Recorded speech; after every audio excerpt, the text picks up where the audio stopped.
Malapit sa inyo.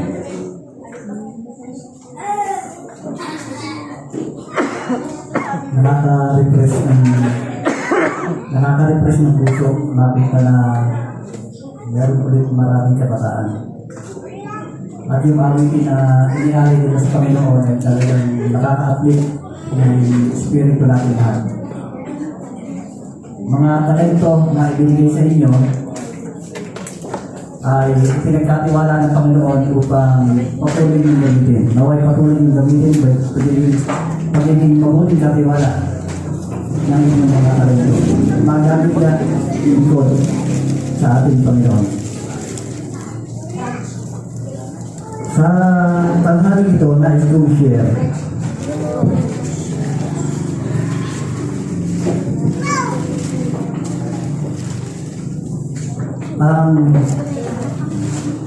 may pamagat na ang pagiging katiwala. Ano ba ang pagiging katiwala? Ang pinaka-totoo nito ay tiwala, trust. Meron mga katiwala na hindi katiwala o unfaithful steward.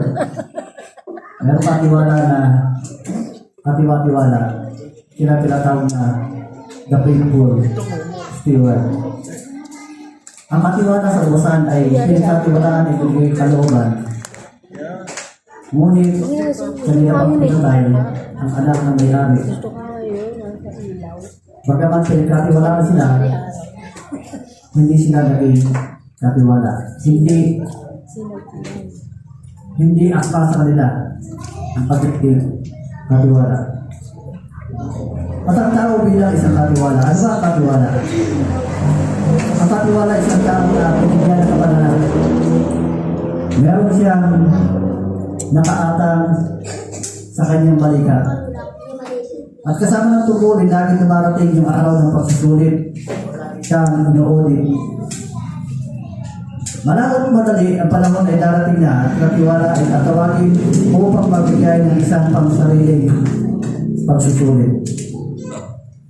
Masasabi kaya ng Panginoon sa atin, mabuti at tapat na katiwala.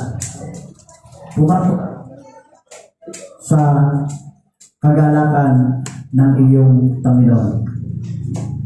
Sa anong binigyan ng kapamahalan ng tao pagkatapos ng paglala? Sa lahat ng mga bagay. Sa Genesis 1:26 sabi, at sinabi ng Diyos na lang natin ang tao sa ating larawan, ayon sa ating wangis, at magkaroon ng kapangyarihan saan? Sa isda, sa dagat.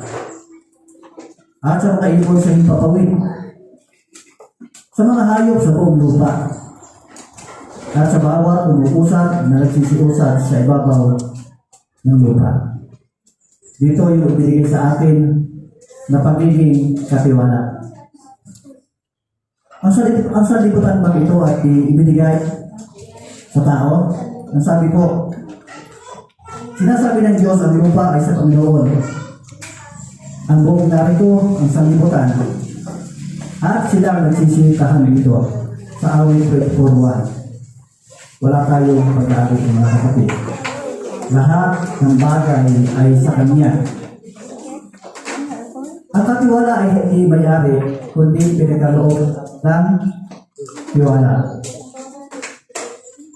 Ang sabi pa dito, ipinagkatiwala ng Panginoon sa tao ang pagmahala ng mga bagay sa ibabaw ng lupa, at ginuha ng Diyos ang lalaki at inilagay sa halaman ng Eden upang kanyang alagaan at kanyang ingatan. Aalagaan natin at ingatan kung ano yung maging wise tayo sa paggamit lahat ng ibinibigay sa atin. Sa pagkakataon kasi na kapag binanggit ko ang isang katiwala ay unang pumapasok sa isipan ng mga Pilipino ay salapi. Ang katiwala ay ibigay ang lahat ng tiwala niya, hindi lamang sa pananalapi. Anong bahagi ng kalamanan ng Eden na inilaan ng Diyos para sa kanyang sarili? Nasabi po dito, datapot sa kahoy ng pagkakilala ng mabuti masama, huwag kang tatain. Sapagkat sa araw na iya'y tumahin niya, walang pagsalang mamamatay ka. Yan po ay nasa Genesis 1:27. Noong si Adam at Eva ay magkulat sa Genesis 3:6, ano ang ginawa ng Diyos? Ano pa itinaboy ang lalaki at ibigay sa silanganan ng harabanan ng Eden ng mga cherubim at ang mga cherubim at ang isang nagliligas na tabak na umiikot upang iyatan ang patungo sa kahoy Hindi rin naka-makeup mo. ng buhay. Merong bahagi ang May Diyos makeup na hindi ha. dapat natin Hindi mag-dry pinapakalaman. skin ng balat mo na. Yun ay ang pagiging Ang katiwala. ganda ng ngipin mo na ngayon ha. May mga bagay na pinagkatiwala sa atin na tanging sa pagkulamdaman at hindi natin Isa-isahin dapat mo na patanggal yan ha. Nang Parang dumating good. na araw ng pagsusulit na ng katanungan ay tinanong ng Diyos, saan ka naroon? Sino ang sabi sa'yo ikaw ay hubad? Nakakain ka ba ng punong kahoy na iniutos sa iyo na huwag mong kainin? Ako. Ano itong iyong ginawa? Sapagkat tatanungin po niya sa atin. Ang konklusyon po dito, ang di pagtatapat sa bahagi ng tao ay pumapasok sa isang kasalanan. Gayun nga, ipinangako ng Diyos na tutubusin ang tao. Sa Genesis 3:15, ang Diyos ay nagpahayag ng hatol sa Diablo at hinulaan ang pagparito ng isa na magliligtas sa tao mula sa kasalanan. Ano ang kahilingan ng Diyos sa ating bilang mga katiwala ngayon? Ang ating tanong ay dapat na ganito. Ano ang ating babayad sa Panginoon dahil sa lahat ng kanyang kabutihan sa atin? Meron ka bang ikatapat sa kanya? Sa ganang atin ay wala. Sapagkat kanya lahat. Ang pagiging katiwala ng talento. Tulad ng mga kabataan na kumanta kanina. Nakaka-refresh ng kaluluwa. Ang katiwala ng talento na ibigay sa inyo ay gamitin sa Panginoon. Pagkatapos na maipalam ni Kristo ang ilan sa mga tanda ng kanyang pagbabalik, sinabihan niya ang kanyang mga alagad na magpuyat at maghanda. Ano ang nasasangkot sa pagpupuyat sa pagpalito ng aming Panginoon? Ibigay ni Jesus ang kanyang talinhaga upang masagot.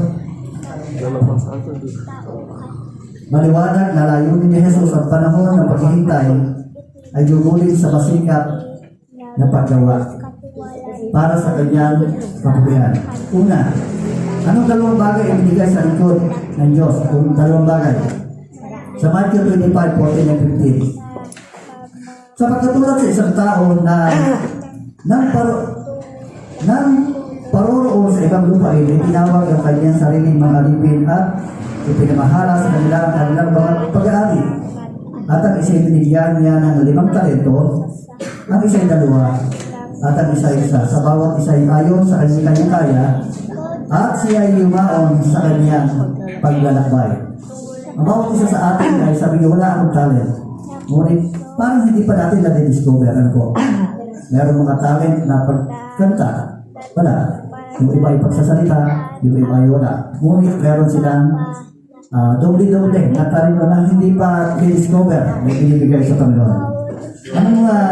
Paano ginamit ng puro katiwala ng kapangyarihan sa kanyang mga binigay niya sa kanyang talento? Ito po yung babangin natin sa Matthew 25:16-18. Ang tumanggap ng 5 talento pagkakaiba at ipinangalakal niya ang ngayon at yun ang hinabang ng 5 pang talento. Sino na kinabang? Yung talento. Meron pang 5 at sa ngayon yung paraan tumanggap ng 2 ay nakinabang ng 2 pa. Datapwat at tumanggap ng 1 ay yumaon at hulukay sa lupa at itinago sa labi ng kanyang Panginoon. Hindi nagpagamit sa Panginoon. Pansinin po natin ang mga talentong sa labi sa talinhaga ay kumakatuban sa kakayahan na ipinagkatiwala ng Diyos sa bawat isa sa atin. Kailangan gamitin ang mga iyo sa pagtuwalhati sa Diyos dahil sa pagpapala sa kanyang kapwa. Kung tinatawag kayo ng Diyos para ipamahagi ang inyong banal na talento, tayo ay umaon para masabihan tayo ng ating Panginoon, tapat at mabuti kalipin. Pumasok ka sa paggalakan ng iyong Panginoon. Anong talento ang pinagkatiwala ng Kristo sa kanyang iglesia? Sa tulong ng Espiritu Santo. Tayo bilang iglesia. Sabi po dito, sapagkat sa isa sa pagitan ng Espiritu ay ibinigay ang salita ng karunungan. Sa iba yung salita ng kaalaman. Yun ang galing dito kay mag-decide. Sa iba'y pananampalataya sa gayon ng Espiritu at sa iba'y mga kaloob ng pagpapagaling sa iyo sa Espiritu at sa iba'y ang paggawa ng mga himala at sa iba'y hula at sa iba'y ang pagkilala sa mga Espiritu o meron siyang discernment at sa iba'y ibang wika at sa iba'y ang pagpapaliwanag ng mga wika. You see, may mga tao na kapag nagbanggit ka ng isang talata ay naipapaliwanag nila ng malalim sapagkat yun ang kanilang talento na ibinigay ng Panginoon. Datapot ang lahat ng ito ay ginagawa ng isa ng gayon ng Espiritu na binabahagi sa bawat isa ayon sa kanyang ibig. Pansinin po natin mga kapatid. Ang ibang mga kakayanan ay ginana. Yung aking mga pamangkin sa aking asawa ay nagpara sila ng musika na napakarami nilang alam sa instrumento. Piano, gitara, violin. Pati na rin ang pagkanta.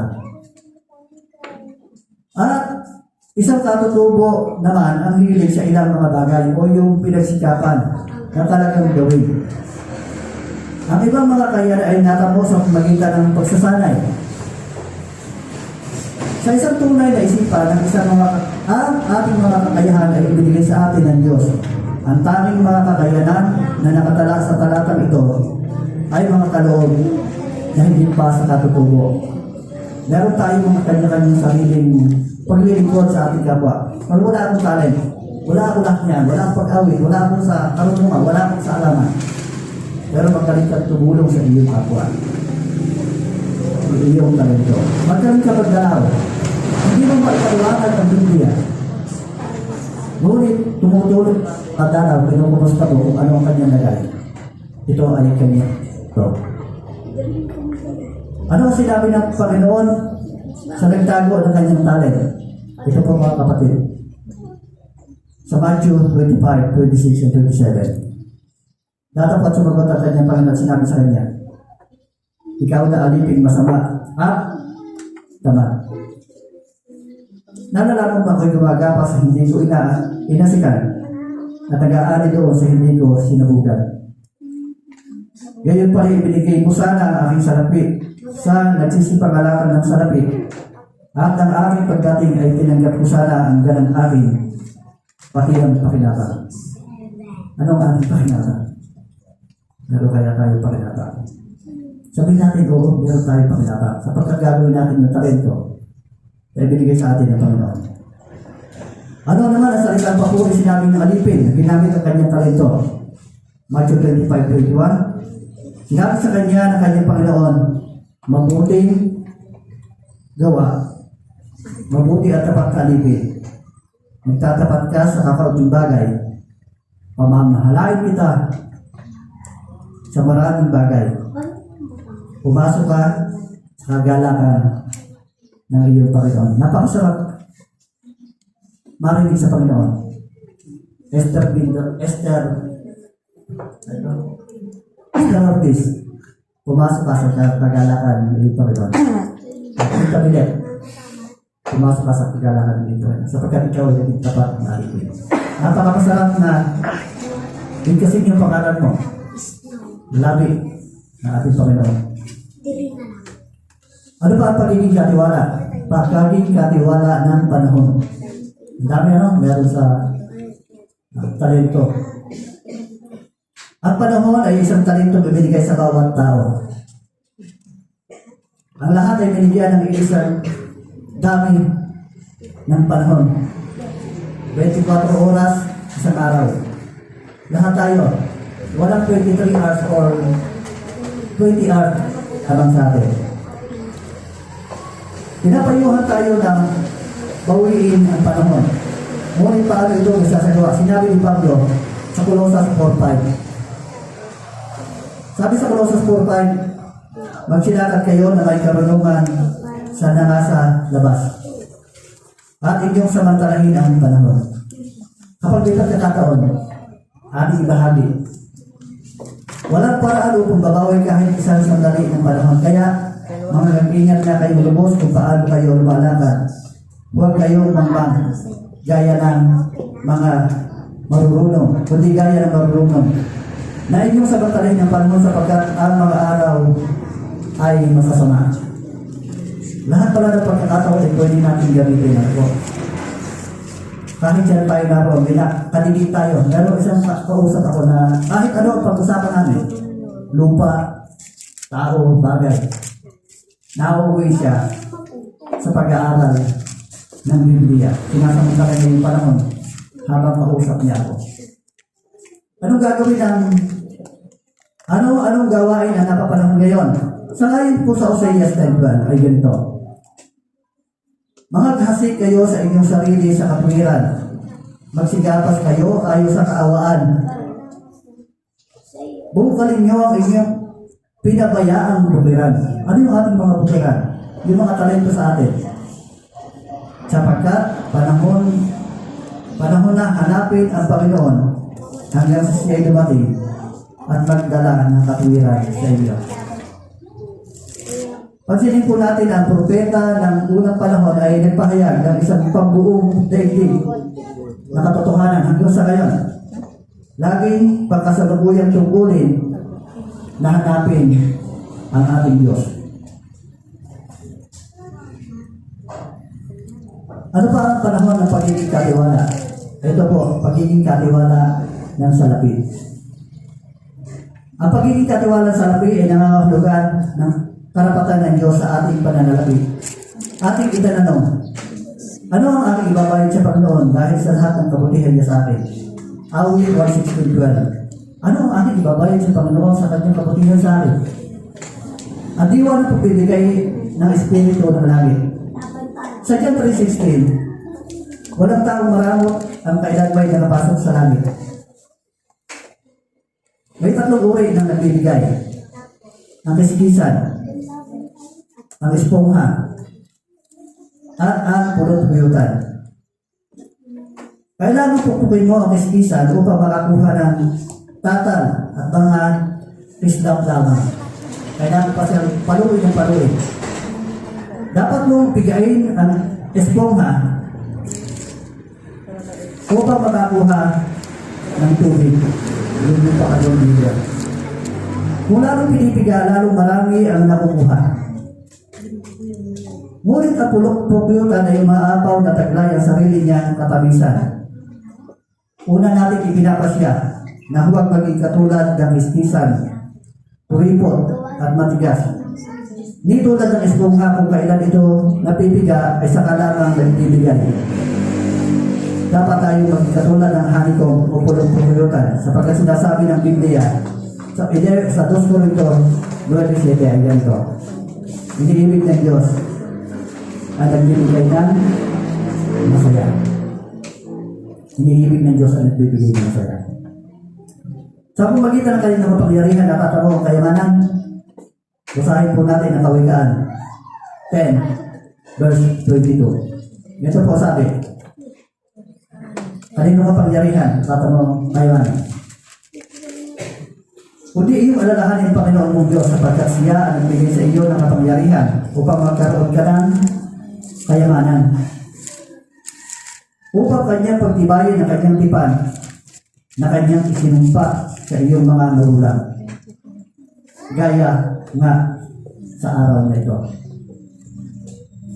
Hindi mo pwedeng ipagbantin ang iyong yaman dahil tapos ka ng pag-aaral. O nakuha mo ito dahil iyong kasipagan sa iyong talino sa Panginoon. Sa Kanya, nagbigay siya ang kayamanan. At gaano kalawak ang pag-aari ng Diyos? Gaano pa kalawak ang pag-aari ng Diyos? Kawikaan 10 sa Awit 24:1. Ang lupa ay sa Panginoon at ang buong narito. Ang sanlibutan at silang nagsisitahan dito. Kanyang kalawak ang pag-aari ng Panginoon. Awit 100:3 na andiyan pa rin po yan. Ano po? At saka Haggai 2:8. Maraming tala at Biblia na nag-aayat anong pala pag-aari ng Panginoon.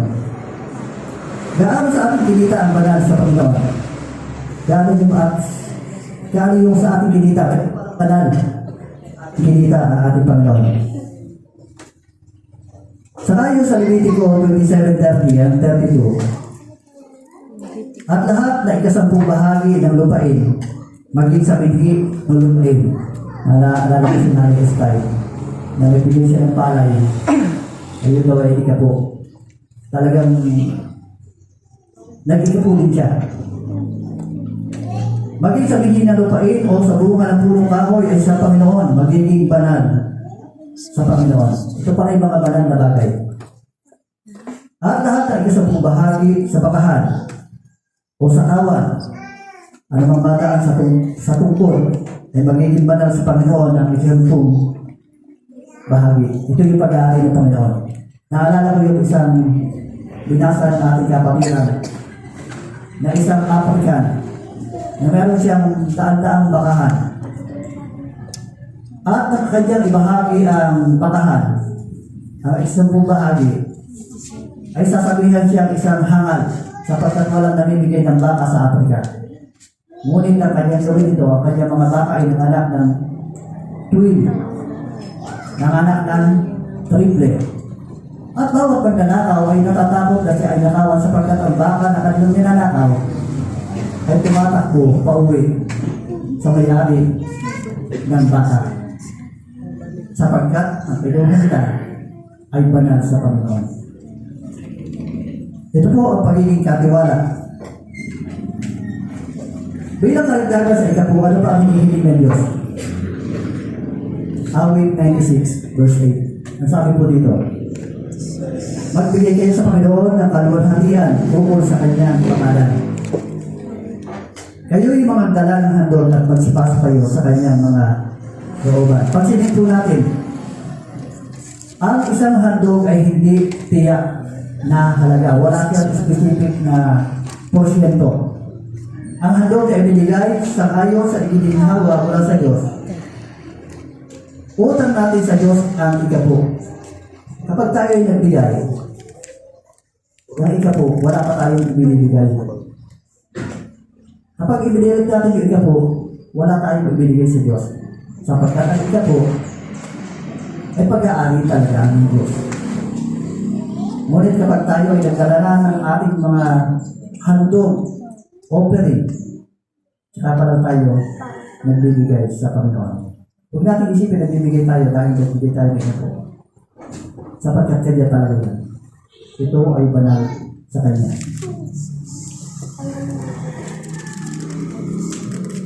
Ano ang maaaring asahan ng hindi tapat sa pagbibigay ng ito at mga handog?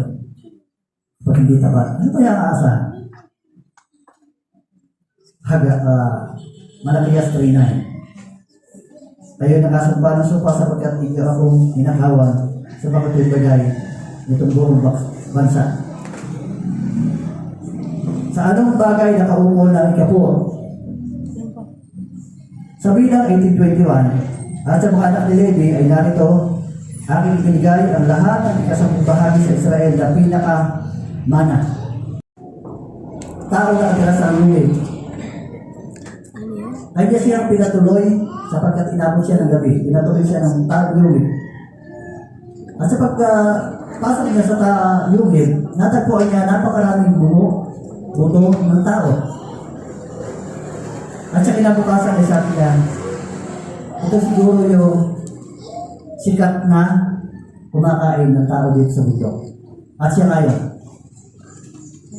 Ngunit sabi niya, kung hindi dadala sa amin ang pabalita, marahil, isa ka sa mga buto at bungo na naka-display dyan sa lupa. Doon pumupunta yung ating mga ikapo upang mapaladalhan ng pabalita ang bawat nasa kasuluk-sulukan ng buong mundo.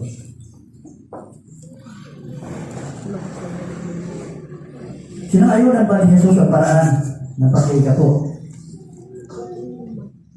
Saka po dito sa aba ninyo mga eskriba at mga pariseyo, mga mapagpaibabaw, sapagkat na magbibigay kayo sa ikapo ng yerba buena at ng anis at ng kumino. At pinababaya ang hindi ginagawa ang lalong mahalagang bagay ng kautusan at hindi iba ang katarungan at ang paghabag. At ang pananampalataya dapat sana rin gawin ng mga ito. At huwag pabayaan hindi gawin yung iba. Ang sabi ng iba, nakapagbigay na ako ng ikapo. Nakapagbigay na ako ng handog. Hindi na ako magbibigay sa iyo. O pinabayaan na natin yung magulang. Dahil naibigay niya na sa kanyang sarili, sa kanyang pag-iisip, natulungan ko na. Naibigay ko na. Sabi mo, hindi ako isang charity institution. Ngunit yun pala, yun ay tinitingnan din bilang katiwala ng ating Panginoon. And then, sabi po dito, pagiging katiwala sa araw-araw nating pamumuhay. Tayo ba ay 7-day Adventist o 7th-day Adventist? Ang 7th-day Adventist ay Adventist sa loob ng isang araw. Ngunit ang 7th-day Adventist ay nagiging Adventista sa loob ng isang araw. Ang 7 days Adventist ay Adventist sa loob ng 7 araw. Hindi lang siya sa loob ng Sabat. Sabi ko dito, ang pagiging katiwala sa pang-araw-araw na pamumuhay ay isang malaking tungkulin. Nangangahulugan ito ng isang ganap na pagbabago sa buhay ng isang tao. Ang tanging paraan upang ito ay mangyari ay sundin ang kahilingan ng Diyos. Kawikaan 23:26. Ang sabi po ay ganito, anak ko, ibigay mo sa akin ang iyong puso at malugod ang iyong mga mata sa aking mga daan. Kung kailan ang puso ay pinanirahan ng Kristo sa pamagitan ng pananampalataya, ang isipan ng isang tao at ang ibang nakaugalian sa buhay ay madadala sa pakikiayon sa pamantayan na dinala ng kasulatan. Gaano katagal dapat ang matibay na pagbuklod? Gaano katagal dapat maging matibay ang pagkakabuklod ng mag-asawa? Gaano matibay? Gaano? At siya sumagot, sinabi, hindi ba kaninyo nabasa na ang lumalang sa kanilang buhat sa pasimula ay siya ininantayan ng lalaki at babae at sinabi, dahil dito ay iwan ang lalaki ang kanyang ama at ina at makikisama sa kanyang asawa at ang dalawa ay magiging isang laman. Kaya nga hindi na sila dalawa kundi isang laman. Ang pinagsama ng Diyos ay huwag paghihiwalayin. Pansinin po natin ang sinabi ni Jesus tungkol sa divorce sa Matthew 19:39 at Matthew 3:9 at Matthew 5:34. Sabi po dito,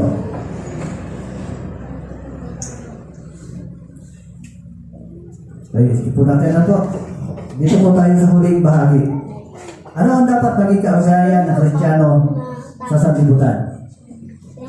Kaya nga, magsialis kayo sa kanila at magsibaray kayo, sabi ng Panginoon. At huwag kayong magsihipo ng bagay na marumi at kayo natin tatanggapin. Ito yung katiwala natin sa pang-araw-araw tungkol sa ating mga ginagawa. Anong simulain ang binigyan ng Diyos tungkol sa kagayatan? Ngayon din naman, ang mga babae ay magsigaya na mahinihing damit. Ito rin pala yung katiwala ko. Maggayak na mahinihing damit na may katimtiman at hinahon. Parang hindi siya magaslaw. Hindi na mahalagang hiyas ng buhok at dito ko perlas na damit na mahalaga. Huwag sa labas ang kanilang paggayak na gaya ng pagpapahiyas ng buhok at pagsusuot ng hiyas ng dito. Pagpibihis ng marangyari na damit, kundi ng pagkataong matatago sa puso na may damit na walang kasiraan ng espiritu maamot kaya pa may malaking halaga sa paningin ng Diyos. Ito yung pagiging katiwala na ibinibigay niyo sa ating Panginoon. Ang panghuli, konklusyon. Ang konklusyon po ay ito. Aking tatapusin ito sa isang konklusyon. Ang isang tao ay hindi maaaring makapamuhay ng salungat sa salita ng Diyos. Mananahan nawang sagana sa inyo ang salita ni Kristo ayon sa buong karunungan. Kayo'y mga turuan at mga paalalahanan sa isa't isa sa pamamagitan ng salmo at mga himno at mga awit kaukol sa Espiritu na nagsisiyawit kayong may biyaya sa inyong puso. At anong inyong ginagawa sa salita o sa gawa, gawin ninyong lahat sa pangalan ng Panginoong Hesus na nagpapasalamat kayo sa Diyos sa pamamagitan niya. Naway pagpapalaki ng langit at basbas ng Espiritu ang siyang sumaatin po lahat.